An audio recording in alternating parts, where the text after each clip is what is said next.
A graça e a paz do Senhor Jesus, queridos. Amém? Amém. Amados, nós estamos iniciando mais um culto de louvor, de adoração a Deus, mais um culto da família.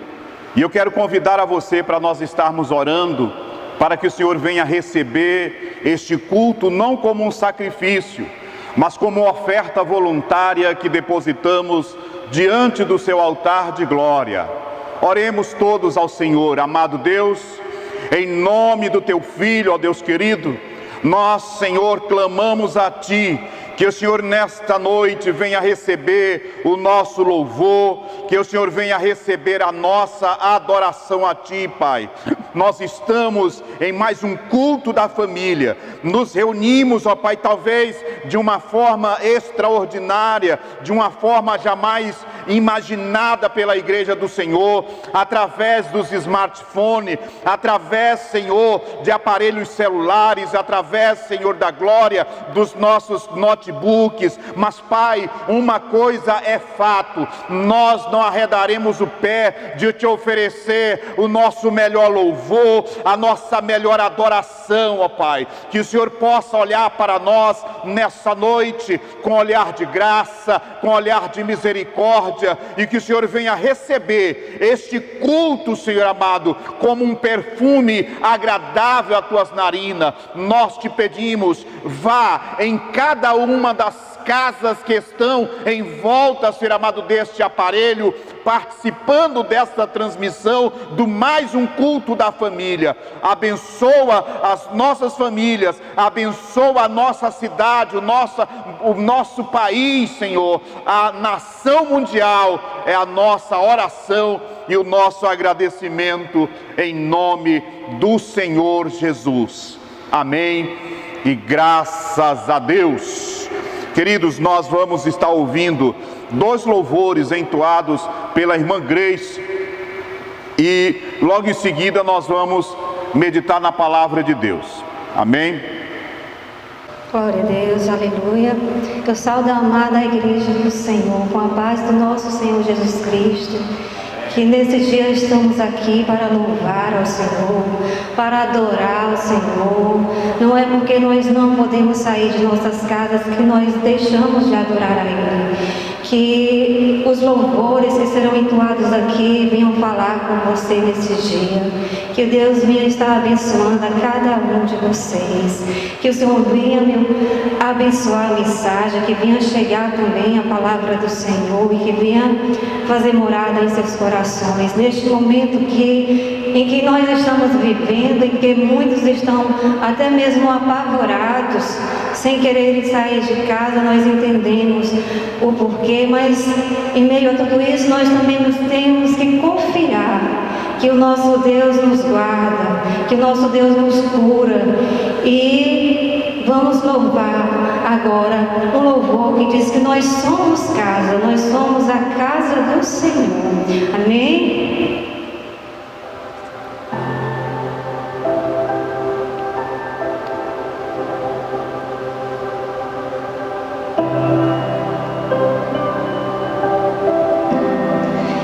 Tens liberdade aqui, Espírito de Deus, Espírito de Deus.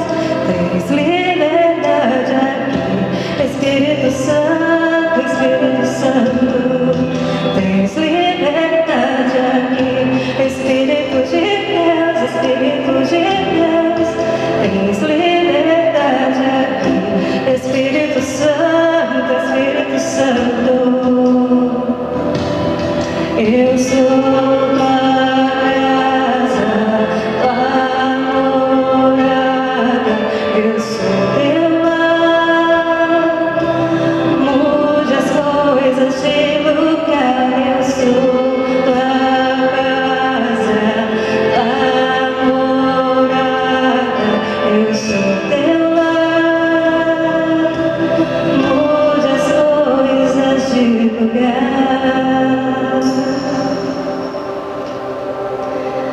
Tens liberdade aqui, Espírito de Deus, Espírito de Deus. Tens liberdade aqui, Espírito Santo, Espírito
faço parte da igreja que ainda canta, ainda prega, ainda adora, ainda ora e se põe de pé.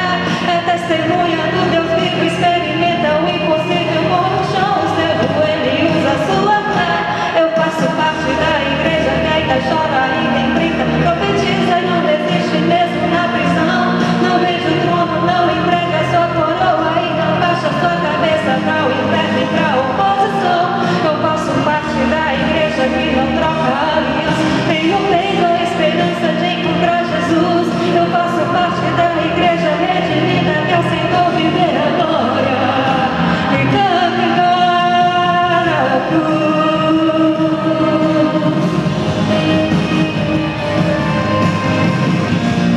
Aleluia.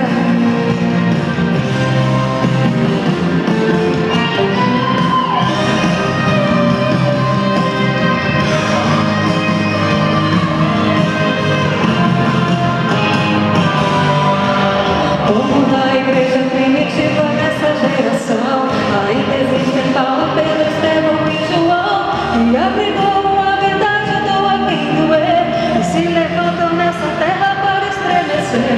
Não escarnecem a palavra, morrem pelo reino, perdem palavra o país inteiro, vencem batalhas e não dão ouvido a Jezabel. O seu propósito maior é povoar o céu, brilham em trevas entoando o som da eternidade, denunciando a idolatria, vive em santidade. A sua arma de batalha é a oração, e o inferno não suporta a sua adoração.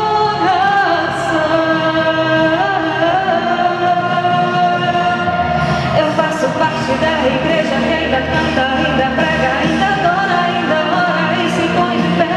É testemunha do Deus vivo, experimenta o impossível, põe no chão o seu joelho e usa a sua fé. Eu faço parte da igreja que ainda chora, ainda inventa, profetiza e não desiste mesmo na prisão. Não vende o trono, não entrega sua coroa e não baixa sua cabeça para o inferno e para a oposição. Eu faço parte da igreja que não troca aliança, tenho peito a esperança de encontrar Jesus. Eu faço parte da igreja redimida que aceitou viver a glória e carregar a cruz. Igreja confrontada pelo mundo não desiste. Igreja é cercada por espinhos, mas persiste. Igreja que enfrenta a luta e vence os leões. Igreja que quando adora toca os corações. Igreja que no tempo preciosa sua vida.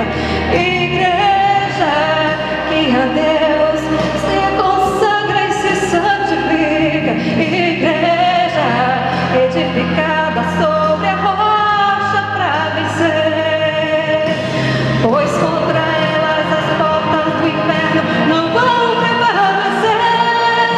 Eu faço parte da igreja que ainda canta, ainda prega, ainda adora, ainda ora e se põe de pé. É testemunha do Deus vivo, experimenta o impossível, põe no chão o seu joelho e usa a sua fé. Eu faço parte da igreja que ainda chora, ainda enfrenta, profetiza e não desiste mesmo na prisão. Não vende o trono, não entrega sua coroa e não baixa sua cabeça para o inferno e para a oposição. Eu faço parte da igreja que não troca aliança, tenho peito a esperança de encontrar Jesus. Eu faço parte da igreja redimida que aceitou viver a glória e carregar a cruz. Esta é a igreja do Senhor, aleluia, aquela que adora em meio às lutas, em meio às tempestades. Glória a ti, Senhor, toda honra e toda glória seja dada a ti. Amém.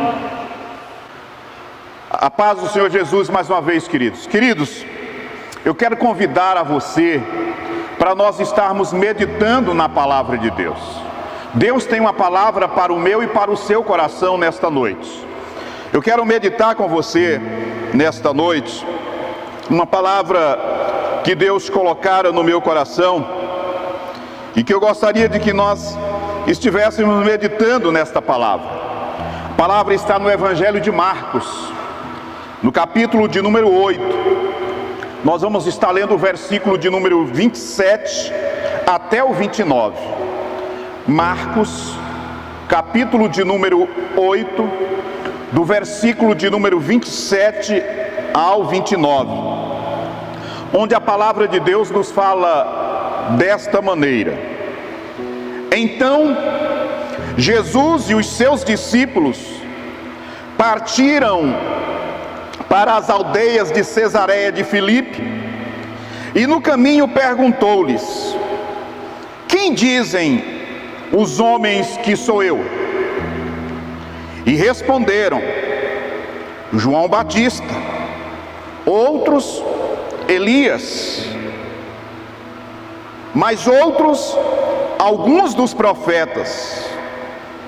Então ele lhes respondeu perguntando: Mas vós, quem dizeis que sou eu?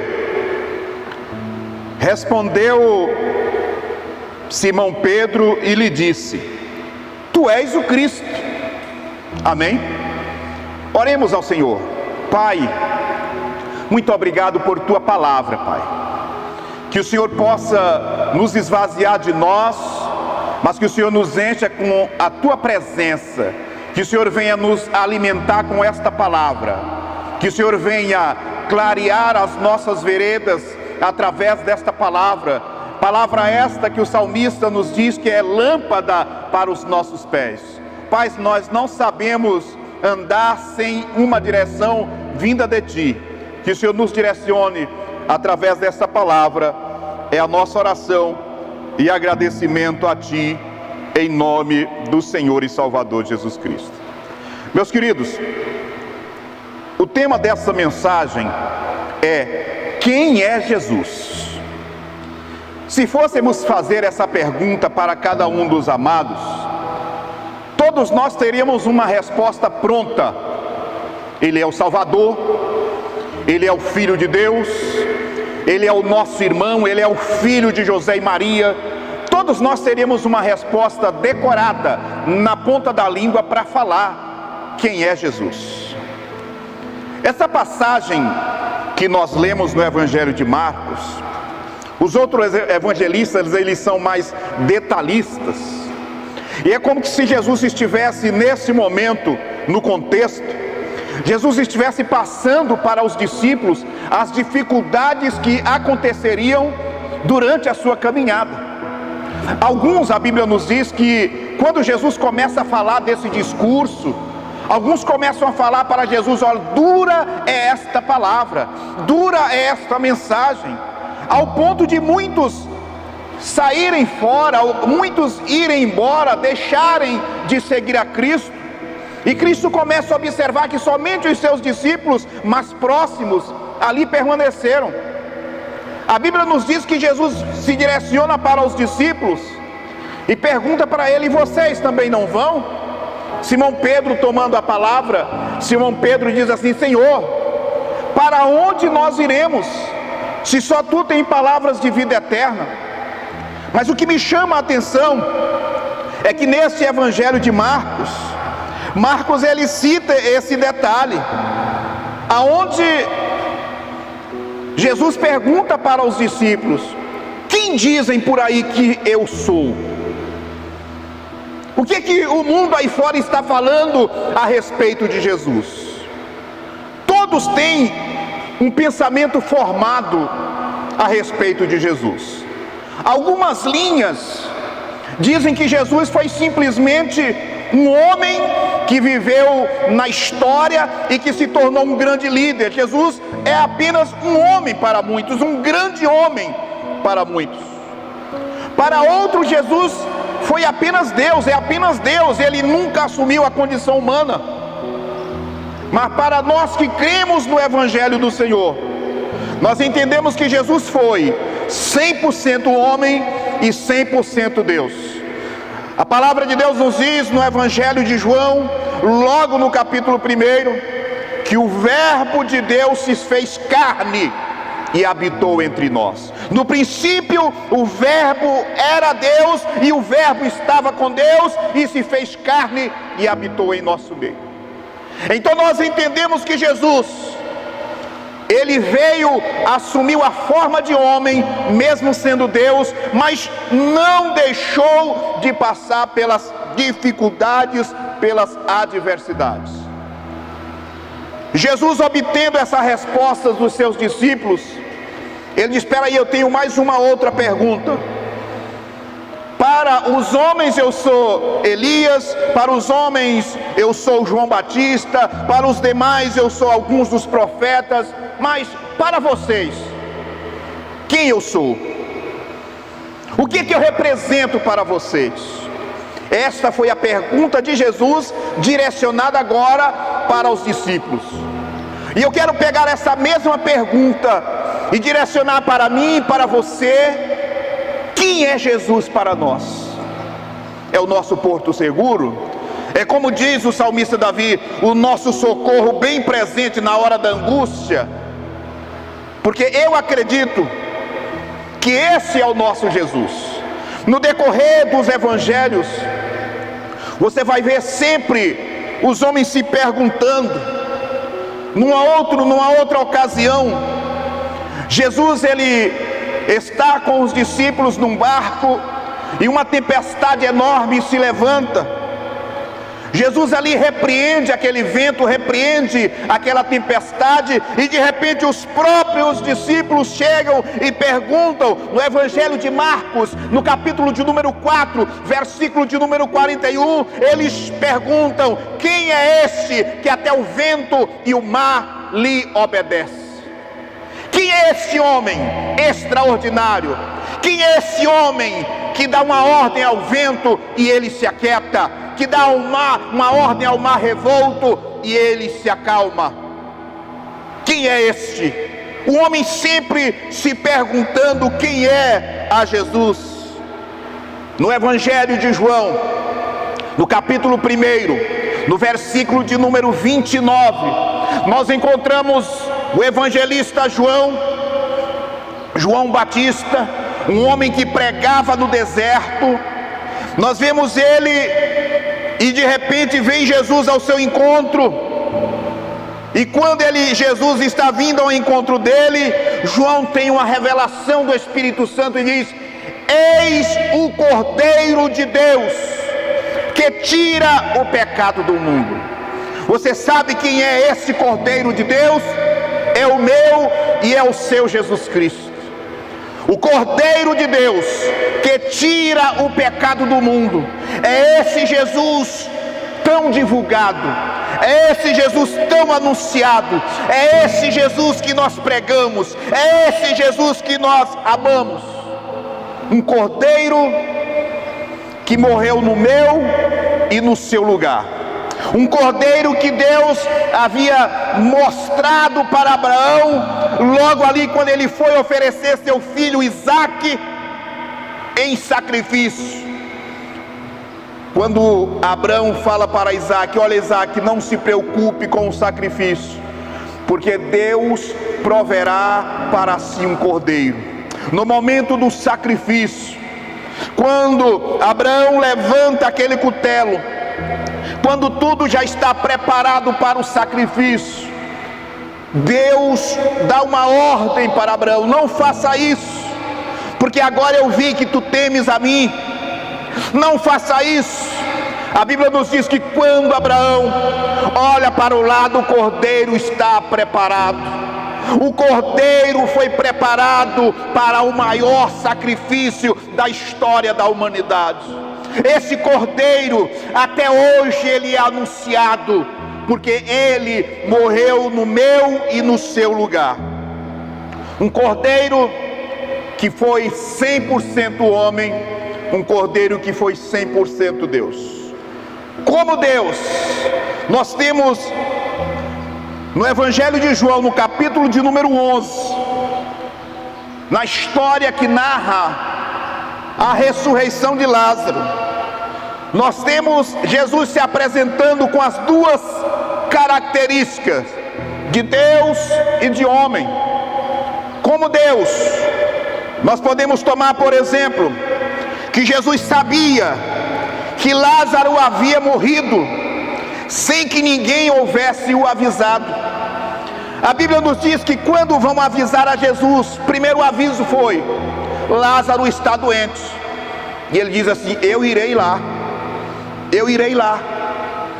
E ele fica mais 2 dias aonde ele estava. Quando ele está lá, os mensageiros já haviam voltado. A Bíblia diz que ele fica mais 2 dias. E aí ele fala, no capítulo 1 do Evangelho de João, no versículo de número 14, ele diz para os seus discípulos: então lhes disse claramente: Lázaro morreu. Ninguém falou para Jesus, mas ele, sendo Deus, ele era onisciente, ele tinha conhecimento de tudo. Então aqui uma das primeiras características de Jesus como Deus é a onisciência. Ninguém falou que Lázaro havia morrido, mas ele sabia. Então eu quero te dizer uma coisa: Jesus, ele sabe de todas as coisas. Jesus, ele sabe o que eu e você precisamos. Jesus, ele sabe que eu e você, nesta noite de hoje, estaríamos ouvindo esse culto através dessa transmissão. Jesus sabe de tudo. A primeira característica: Jesus tinha a onisciência de Deus. Segundo, Jesus, ele sabia do futuro de Lázaro. Quem sabe do nosso futuro, amado, não é a cartomante. Quem sabe do nosso futuro não são as estatísticas. O único que sabe o nosso passado, o nosso presente e o nosso futuro é o Senhor nosso Deus. No Evangelho de João, capítulo 11, no versículo de número 23, Jesus diz assim: o teu irmão há de ressuscitar. Jesus está falando para a irmã de Lázaro: o teu irmão há de ressuscitar. Jesus está ali demonstrando que ele sabe o que vai acontecer lá na frente. Talvez eu e você, talvez nós podemos fazer até uma previsão, mas a nossa previsão falha. A Bíblia nos diz que o homem pode fazer planos, mas o realizar só vem de Deus. Então Jesus aqui, ele apresenta a segunda característica dele como sendo Deus, o que tem conhecimento do passado, do presente e do futuro. A terceira característica que nós vamos encontrar em Jesus como Deus, nesse Evangelho de João, no capítulo 11, agora, Jesus tem poder sobre a morte. A medicina não tem poder sobre a morte. Poder financeiro não tem poder sobre a morte. O único que até hoje venceu a morte chama-se Jesus Cristo. O único que pode ressuscitar é o Senhor nosso Deus. A Bíblia nos diz, no Evangelho de João, capítulo de número 11, versículo de número 43, Jesus manda que tirem a pedra. E quando é tirada a pedra, Jesus fala em alta voz: Lázaro, vem para fora. Jesus dá uma palavra de ordem para que a morte seja declarada derrotada. Jesus diz: vem para fora, não se importando com quantos dias Lázaro estava dentro daquele sepulcro. Jesus tem poder sobre a morte, não importa quanto tempo a pessoa já havia falecido. Jesus tem o poder de restaurar. Amém. Então nós vamos parar aqui por essas 3 características de Jesus como Deus. Já deu para nós entendermos que Ele é Deus, sim ou não? Sim, Jesus é Deus. Mas também nesse Evangelho de João, no capítulo de número 11, nós temos também algumas características de Jesus como homem. A primeira característica: A Bíblia nos diz que Jesus ficou perturbado, comovido e com o espírito agitado. Somente um homem, somente o ser humano pode viver essas situações. Deus, ele não fica perturbado. Deus, ele não se agita no espírito. Deus, ele não se comove. Então aqui nós temos a primeira característica. Olha, Evangelho de João, capítulo 11, versículo 33. Jesus, vendo-a chorar, e bem assim os judeus que a acompanhavam, agitou-se no espírito e se comoveu. Então Jesus, ele ali deixou o lado humano dele falar mais alto. Jesus deixou o lado humano dele, o lado homem, aflorar. E ele se comove com aquela situação. Então Jesus, ele se comoveu. Ele ficou perturbado em ver aquela cena de choro, de pranto. Aí eu pergunto para você, e isso é natural do ser humano: quando nós vemos alguém chorar, o nosso coração também se comove. Quando nós vemos alguém sofrer, nós como homens, nós podemos até dizer, eu não ligo, mas o nosso íntimo, dentro de nós, o nosso espírito se abate também. Primeira característica, Jesus se perturbou como homem. A segunda característica está no verso de número 35, onde alguns dizem que é o menor versículo da Bíblia. Os irmãos já sabem qual é, né? Jesus chorou, tá? Só com uma ressalva: este não é o menor versículo da Bíblia. O menor versículo da Bíblia é não matarás, lá nos mandamentos.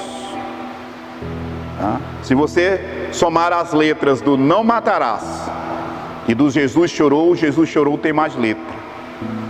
Tá? Pois bem, culto da família também é culto de ensinamento. Então nós estamos aprendendo nesta noite. Então Jesus, como a segunda característica dele como homem, Jesus chora. Jesus chora. Como Deus, jamais Deus iria chorar. Mas Jesus como homem, Jesus chora em ver aquela situação. Alguns estudiosos dizem que Jesus chorou por ver a falta de fé do povo. Mas a Bíblia não diz isso. E aonde a Bíblia se cala, nós não podemos conjecturar. Aonde ela se cala, nós devemos nos calar também. Porque se não for registrado, é porque não iria nos trazer nenhum fortalecimento, não iria nos trazer nenhuma edificação em saber desses detalhes. O fato é, meu irmão, que nós servimos a um Deus